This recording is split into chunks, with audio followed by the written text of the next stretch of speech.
Good afternoon. I'm Erin Kuiper, and I'm the Executive Director of Maricopa County Farm Bureau, which proudly serves over 670 agriculture members across Maricopa County. I would like to sincerely thank everyone for coming out today to stand in support of Gila Bend and rural Arizona, and I would like to thank the media for coming out to cover this. What does rural Arizona and the agriculture community do when facing a challenge? We come together. We come together and have discussions over a cup of coffee, over the hood or tailgate of a pickup truck, around a neighbor's dining table, or at a conference table in town, at City Hall, or right here at the Arizona State Legislature. We face our challenges, and we work together to find solutions. The Greater Ag Organizations of Arizona had a meeting with the governor's top staff on January 2nd. We were told by the governor's staff in that face-to-face meeting that the voices of ag and rural Arizona would be heard and that they wanted to see water policy go through the legislative process. Only 3 weeks after saying this to us, the ADWR director announces this meeting tonight on potentially designating the Gila Bend Groundwater Basin as an AMA. This move directly targets the monumental work that has been done by Senator Kerr and Representative Griffin alongside the rural stakeholders to craft sound policy that could work for the diverse and unique basins of our rural communities. We are not against AMAs when it makes sense for the basin, and we most certainly have never been against sustainable water management. We are against anyone going back on their word. Yes. Yeah. Governor Hobbs, we ask you to stay true to your word. We ask you to listen to rural Arizona. And like we always do, we will come together and we will meet you at the table to find solutions to these challenges. We ask you to do water policy the right way by listening to the voices of the governed and to respect the legislative process. Yes.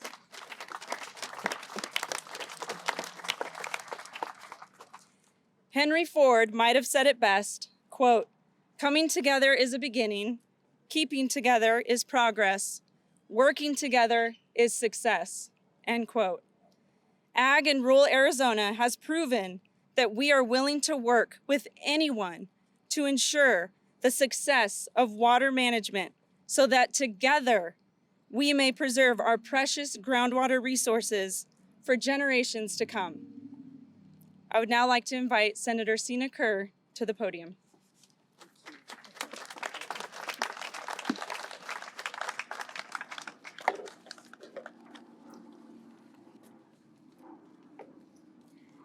Good afternoon, and thank you all so much for being here, and each and every one of you.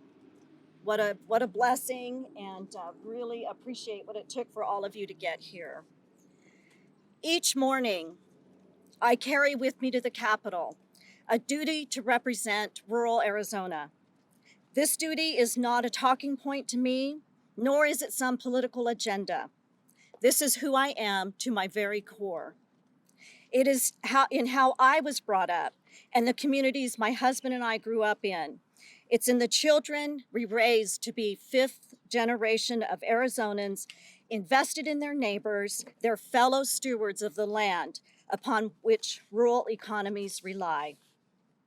Rural Arizonans don't necessarily want to be down at the state capitol in Phoenix. They don't relish the limelight or want to be quoted in the papers. We are fiercely independent, self-reliant. We don't look to the government to bail us out, and we don't depend on it for solutions. When we see problems, we get together and we fix them. And on water, that is what we have always done. 121 years ago, before statehood, it was the ranchers and the farmers who put up their land for collateral to build Roosevelt Dam, taming the river and bringing life-giving water to the valley. We've formed irrigation districts to pool our resources to save water while growing food and fiber needed to feed our state. In 1944, 80 years ago, we began forming conservation districts to preserve and protect the longevity of the land. And most recently, we have spent months and many, many hours working tirelessly on a new tool for the citizens of rural basins to manage the health of their own aquifers. Senate Bill 1221 represents that work. It represents the commitment I made when it became clear that the governor was not interested in hearing from rural Arizonans during her Water Policy Council. The whole purpose of the council was to find new solutions to water management, and specifically on the rural groundwater subcommittee. I joined the council to work in good faith, only to be disappointed when the public display of collaboration amounted to only smoke and mirrors when it came to time to do the hard work. Last week, the smoke dissipated and the mirrors cracked. And this governor showed us how she truly intends to lead on water, and that's through fear and intimidation.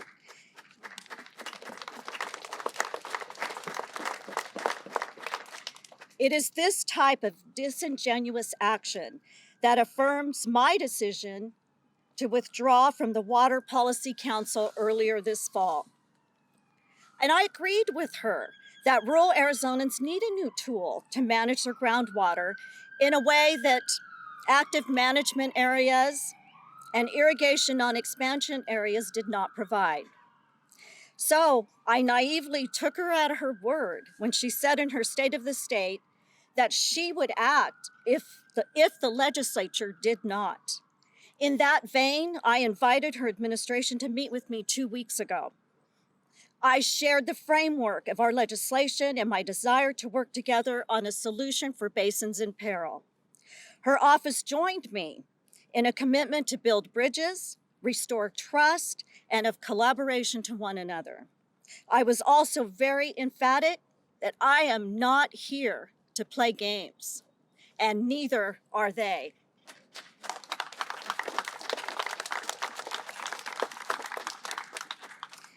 Then last week, before bill introduction deadlines, and on the very day I introduced our proposal to empower rural residents like those in Gila Bend to act decisively in managing their groundwater, the governor's administration announced plans to initiate the process to designate the Gila Bend Basin as an active management area, something no governor has done in 44 years since the passage of the 1980 Groundwater Management Act. Within hours, I requested a meeting with Director Bushatsky, and to this moment, I have heard nothing from him. Their disdain and disrespect for rural Arizona, and especially the ag community, could not be more apparent. I do not say this lightly. This governor broke her word and violated our handshake of building trust and collaboration, just as it came time to work through our differing visions and come to a solution on a local groundwater tool. The governor abused her authority and chose instead to attempt to instill fear of big government on rural communities. Rural Arizona runs on trust and keeping our word. We still make deals with our handshake. We give people the benefit of the doubt. We value relationships just below our commitment to God and family.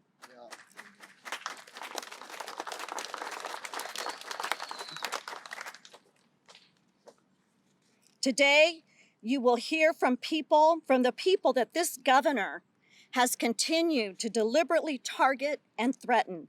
I'm hoping the governor is watching this today and that she sees the faces of the people whose livelihoods she is using as political pawns to score cheap political points.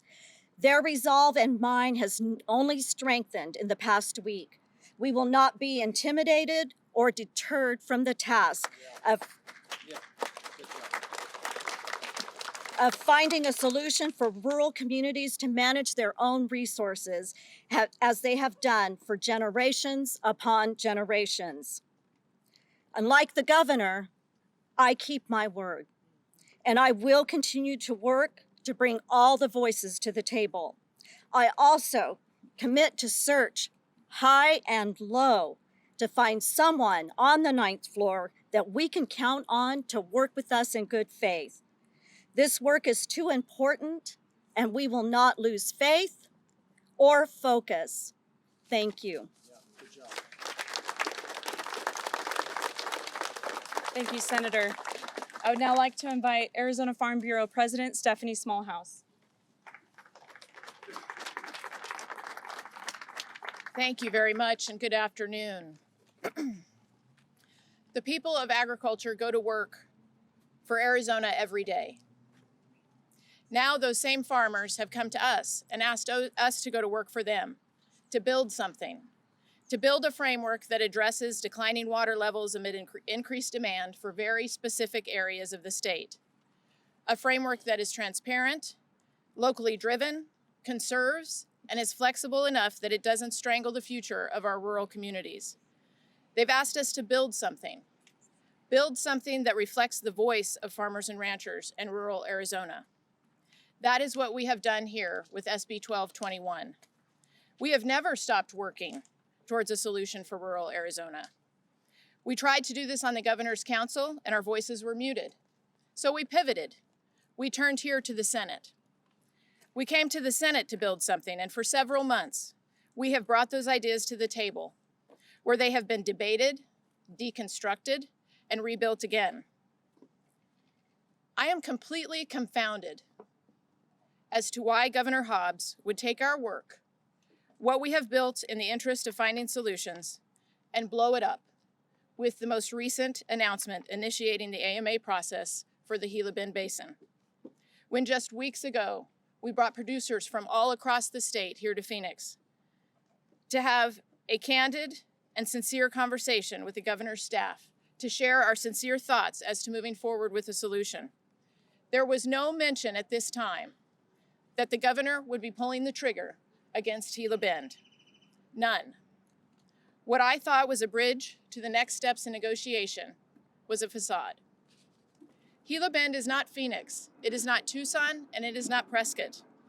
Gila Bend is a sleepy little basin with farming at its heart. There is no urban sprawl there. In this basin, investments are made in growing food, not in growing houses. And AMA is overly prescriptive, and it's highly restrictive. It's a solution meant for basins that look very different from Gila Bend. Farming isn't political, it's essential. When farmers lose access to water, everyone loses.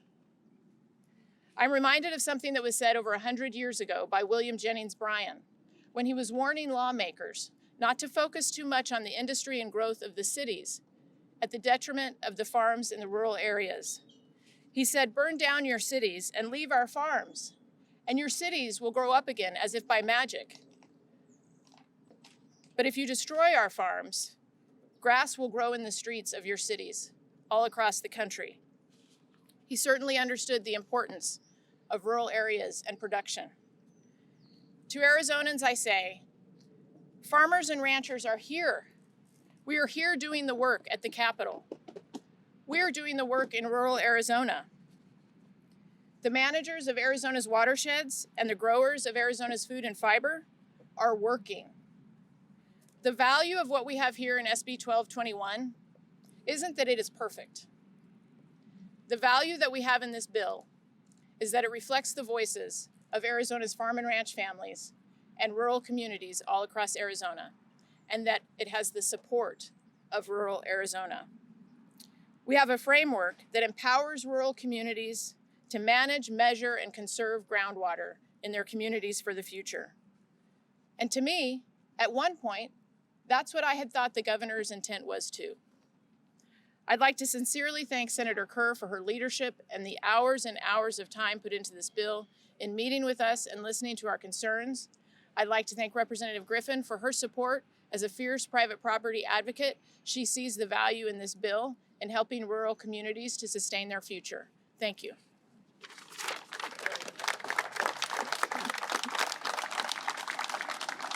Thank you, President Smallhouse. I would now like to invite Robert Van Hofwegen Jr.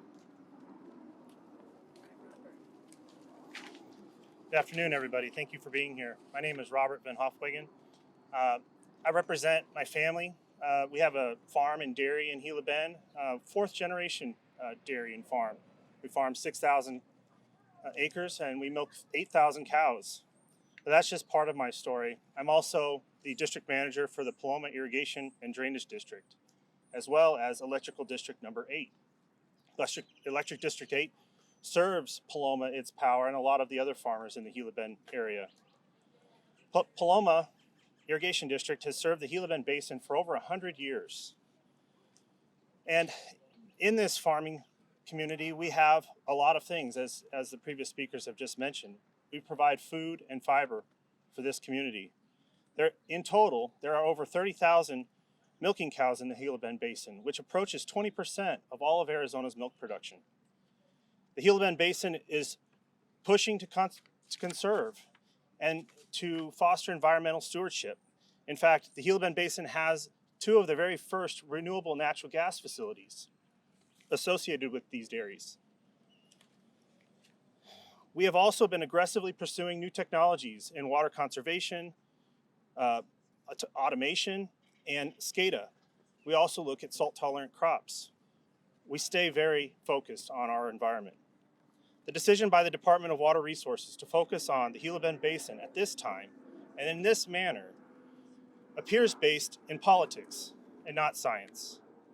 We call on the department leadership, and Governor Hobbs to cease with this overly political action and work with legislative leadership to accomplish common sense improvement to our water laws in rural Arizona. The Gila Bend Basin is unique in that it has the capacity to recharge. All it takes is for the Gila River to run, and recharge can happen quickly.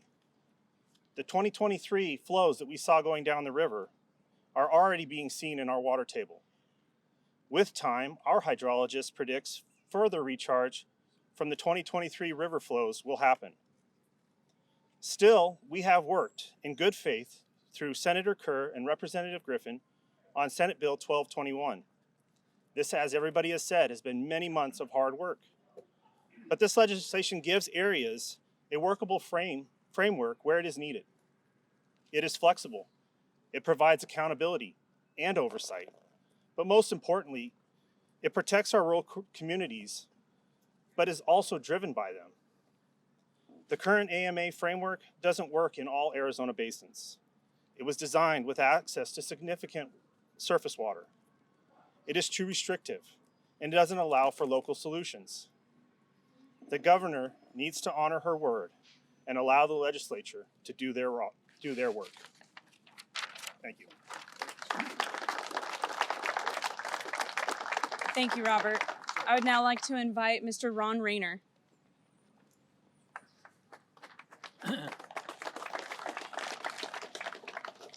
Thank you very much. I am Ron Rayner, sometimes called the old guy.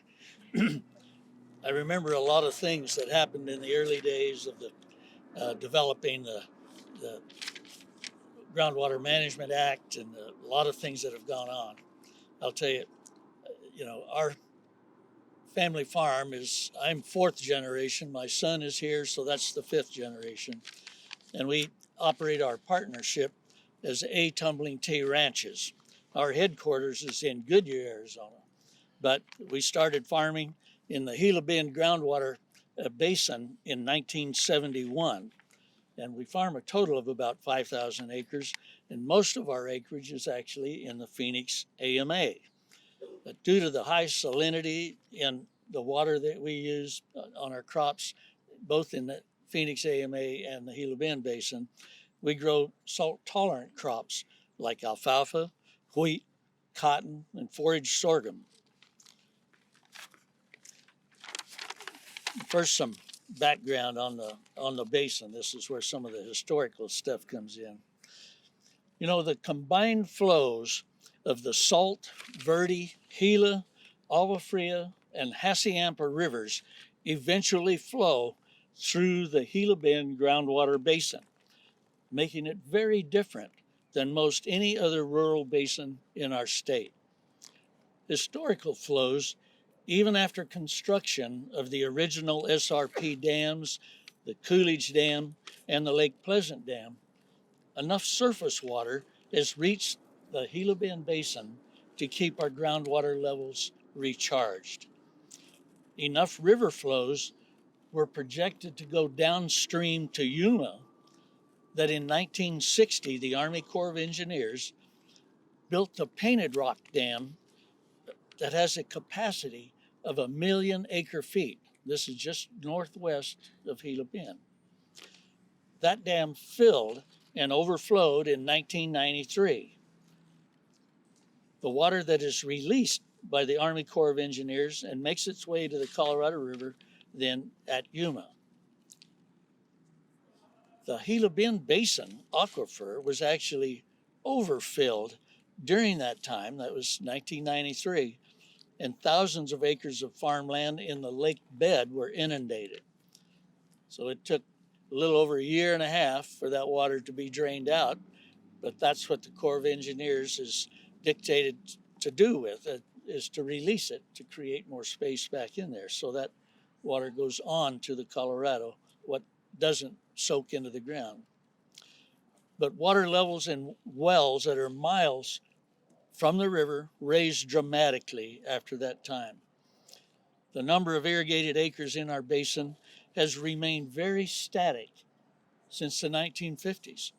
Most all of the area that is suited for farming has been developed for farming. So it's not like people are going out and putting in a bunch of new land and using more water. We're not. The Gillespie Dam at the upper end of the basin was constructed in the 1920s to divert surface water for farming. Today, that diversion averages somewhere around 35,000 acre feet of water a year that reaches the dam. Treated effluent from the 91st Avenue treatment plant, operated by Phoenix, contributes to that water, along with drain water from the Buckeye waterlogged area. The town of Gila Bend has grown very little, but some recent industrial uses have been cited that may encourage some home building in the future. The largest industrial users in the basin, and they use groundwater, are the 800-acre gas-fired power plant that's northeast of Gila Bend, and the 3,000-acre Mirror solar plant west of Gila Bend. Both of these facilities are sited on retired farmland. But you know, nearly all residents and landowners in the basin are concerned about proposed water use policies upstream. We're concerned about what's happening to us, but we're certainly concerned about upstream. And those policies could impact the future of groundwater in our basin. Making the Gila Bend Basin an AMA will make it responsible for absorbing the current and future groundwater declines that were created by upstream cities. You know, we have a high Roosevelt Dam now that captures way more water than it used to, and there are plans to have a high Bartlett Dam that would capture a lot more water. Virtually all of the water that came into our basin last year came off of the Verde River side. If that high dam were in place, I think we would have gotten zero. So we're concerned about the decline and really what's fueling it. It's not so much our own use as it is water policy upstream from us. We asked Governor Hobbs to take a genuine look at the legislation that has been crafted by the residents, landowners, and stakeholders of these basins. Let's work together, find solutions for rural groundwater management. And I truly want to praise Senator Kerr for her work on this. It has been amazing. That lady has really put in the hours. Thank you. Thank you, Mr. Rayner. I would now like to invite Clint Gladden to the podium. Clint.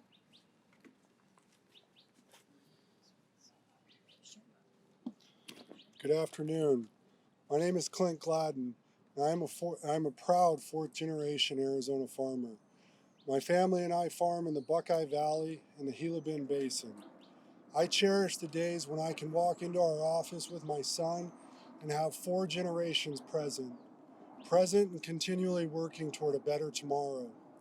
For us, continually working toward a better tomorrow is not a new concept. As evidence of being a multi-generational operation, we strive to be stewards of our precious resources that the future generations would thank. Water is our lifeline. It is our means for providing food for not only our families, but families across this great state. In recognition of this, we are always looking for ways to do more with less. We are the boots on the ground when it comes to water conservation.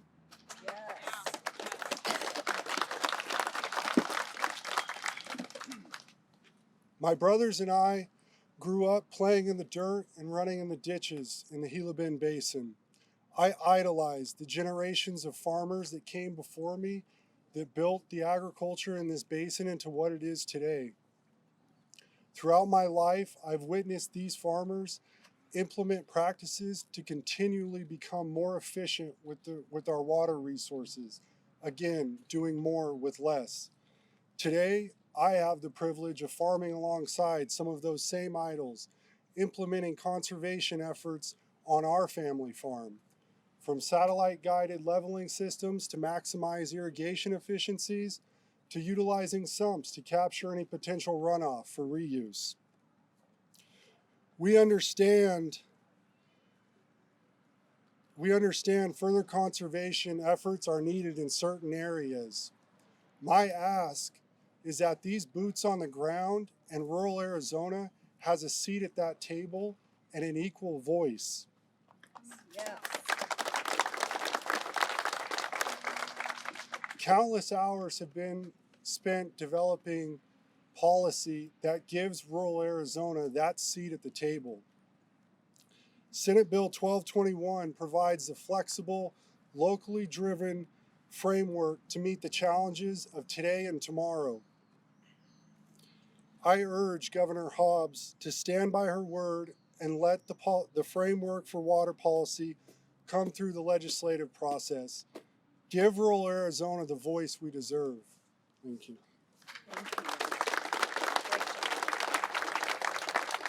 Thank you, Clint. I would now like to invite Maricopa County Farm Bureau President Nicholas Kenny.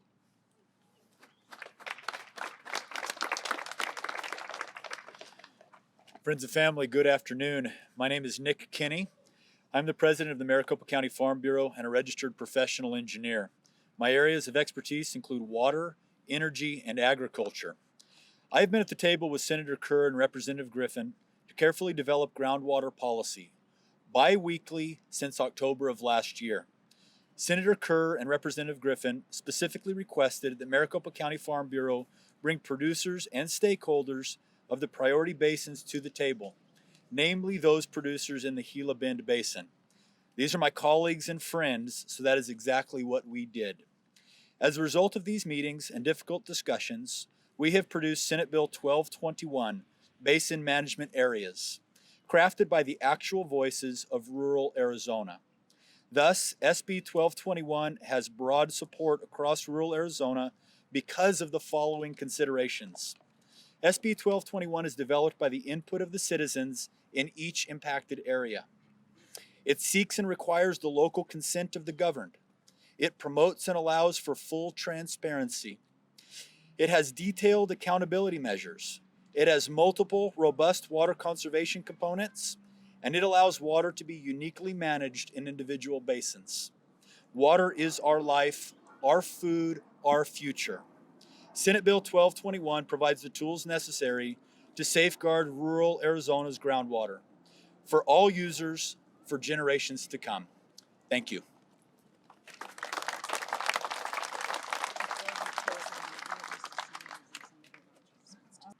Senator Wendy Rogers from Flagstaff.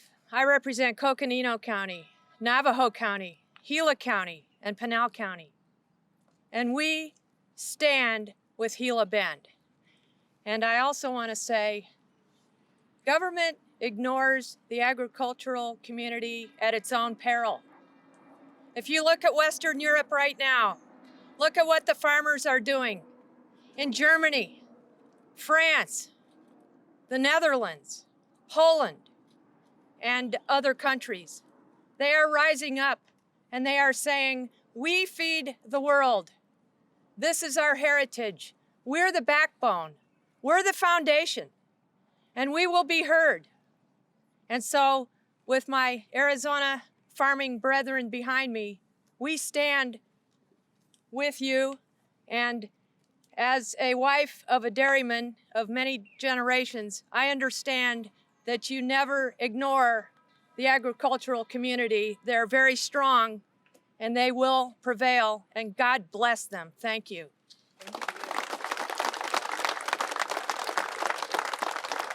Thank you. That concludes our press conference. We will be up here. The speakers will be up here to take questions if we have any questions from the media at this time. Yes. Hi, Fallon Overstoles, KTR News. So I actually spoke with Bushatsky just a few hours ago, and he said that the AMA was established because he sees a big problem right now, but he agrees, and he conceded a lot of what you guys are saying, that he wants a different solution in place. Do you think that leads to a path of cooperation at all with the agency or the governor? Go ahead. It should. That was the governor's plan. And that's why we're up here saying she went back on her word. That was the plan. That was the whole reason why the water policy was formed, was to develop that new plan.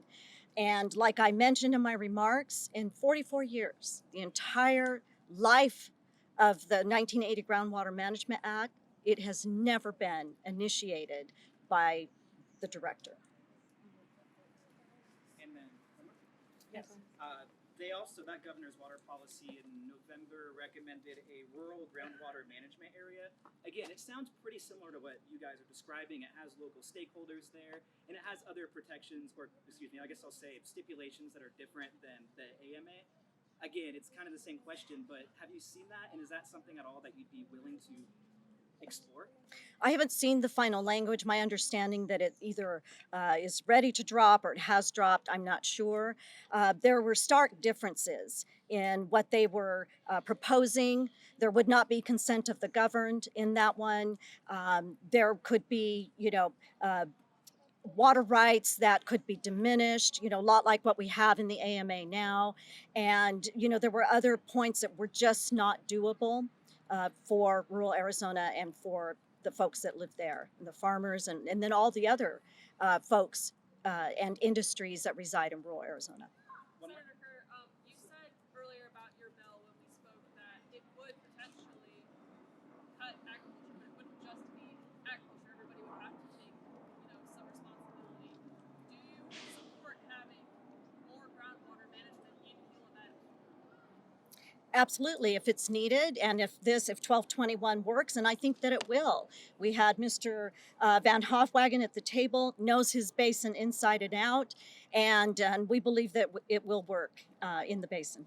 Right. You also said this is the first time that the director has initiated the process. Is it the governor or the director who's initiating this process? My understanding in statute is that the director can initiate it, but at the direction of the governor. Senator, what do you think of Governor Hobbs? Like, is she following through what you're saying, all this work? Is she making an obstacle? Is she being open? Is there back and forth conversation maybe behind the scenes that we don't know about? That I can't answer to what they are Well, doing, but but things happen behind the scene, and then you come out and you feel like, is she just saying no and not answering? What is really the bottom well, line? the director's not answering my Not the request. That's director, okay, in this case, because one over the other. yeah. So the director, is not answering my request for a meeting. That's very serious, and I'm not taking it lightly. It This is is. why I It addressed is. this issue, but I thought it was directly with Hobbs. But we're talking about, I mean, Governor Hobbs, but we're talking about the director. What's his name, by the way? Director Tom Bushatsky. Yes. Thank you. You know, I can go ahead and further answer your question in regard to the governor's office reaching out. Several months ago, the Greater Ag Coalition wrote a letter to the governor signed by hundreds of producers, and I believe to this day we have still not received a response to that letter. So I know as far as the ag community, the communication has been non-existent.